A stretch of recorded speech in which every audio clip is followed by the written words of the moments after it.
Jack had practiced his English answer over 100 times. He memorized every sentence, perfect grammar, perfect pronunciation, perfect vocabulary. Then the interviewer asked just one simple question. So, tell me about yourself. Jack smiled.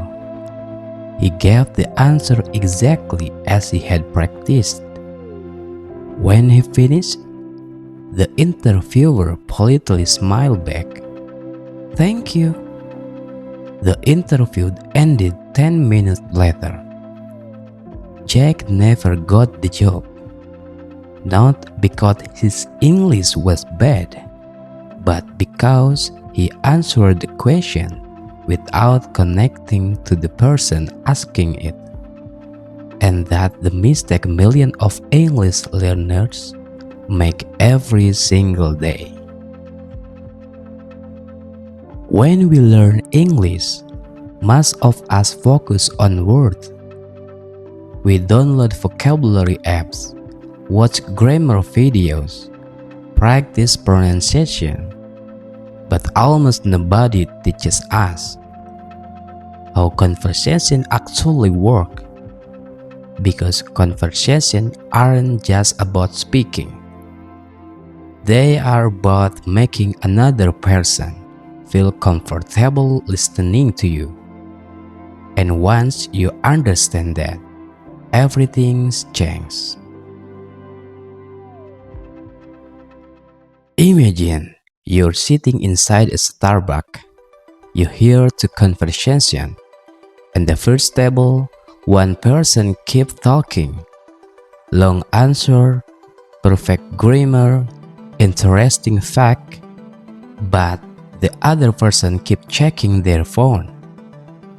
Now, look at the second table. The English isn't perfect. Sometimes they pause, sometimes they search for the right words, but both people are smiling, logging, asking questions. The conversation feels alive. Why? Because good communication isn't about sounding perfect. It's about making the other person want to stay in the conversation. Some people want the headline. Think about your boss asking, "How's the project going?" Some people don't want the whole story. They just want the answer. It's finished. We are on schedule, boss.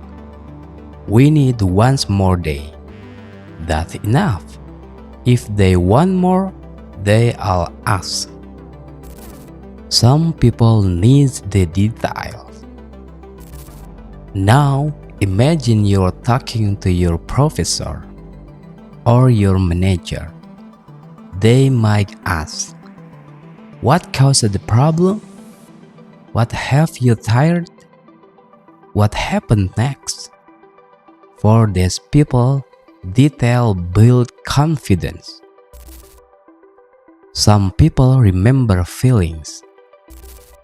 Now, imagine you're talking to your best friend.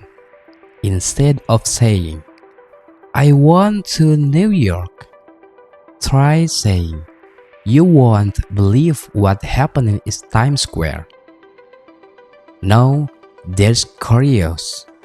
People don't always remember information. They remember emotion.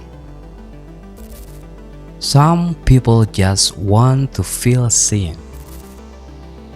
Think about someone who's had a difficult day.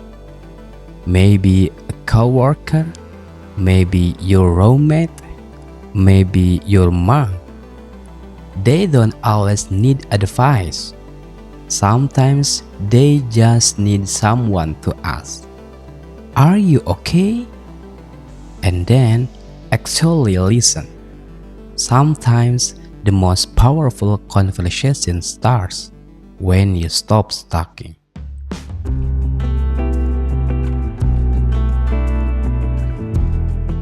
Here's what most people never realize. We usually speak the way we like to receive information. But communication isn't about us. It is about the person in front of us. The best communicators don't have the biggest vocabulary. They have the biggest awareness. They notice. They adapt. And that's why people enjoy talking to them. This is why so many English learners lose confidence. They think, if I learn 500 more words, I'll finally sound fluent. Maybe, but maybe not. Because fluency isn't measured by how many words you know. It's measured by how easily people understand you. Sometimes changing one sentence is more powerful than learning 100 new words. One day, you will forget most of the vocabulary you have memorized. You will forget grammar rules. You will even forget some of the praise you practice. But people will always remember how you made them feel.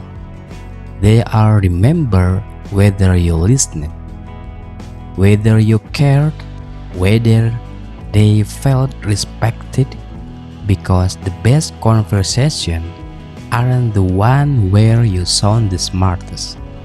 They are the one where the other person leaves feeling important.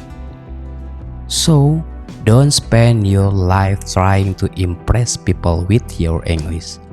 Use your English to encourage someone, to understand someone, to make someone smile, because language was never created to prove how intelligent we are.